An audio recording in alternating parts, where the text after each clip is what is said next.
Hello guys, good morning. Samahan niyo po ako na magkapas ng damo. Ito may ang tawag nito sa Ilocano kumpay, sako. Kuha po tayo ng damo para may papakain po sa ating kambing. Ito po yung lugar ko. Ito po yun. Yan. Yan po guys. Samahan niyo po ako na ito po guys, kuha po tayo ng damo guys. Pakain natin sa mga kambing natin. Ito po. Ayan. Tapos lagyan natin sa sako para may pagkain sila. Ito po ang ginagawa kasi wala pong pagpastulan. Ito po yung ginagawa kapag walang pagpastulan. Ayan guys.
Hi guys, ito nakakuha na po tayo ng pagkain ng kambing ko.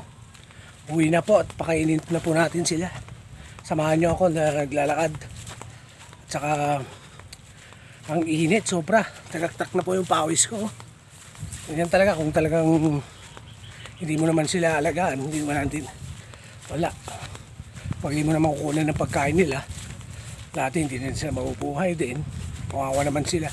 Ganito po talaga ang ginagawa namin dito kapag ganitong nagtanim ng palay.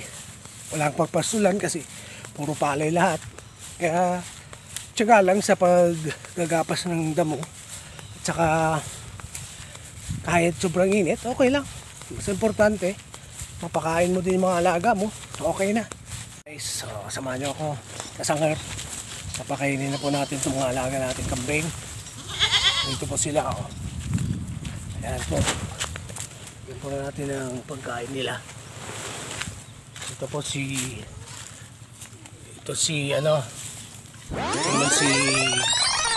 Bailey. Si Bailey ho yan. At saka itong anak niya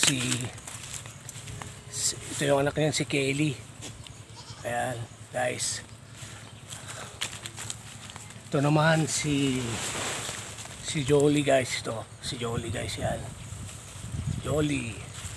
Yung dalawang putong guys, yung dalawa mag-asawa po yan, ay mag-ina.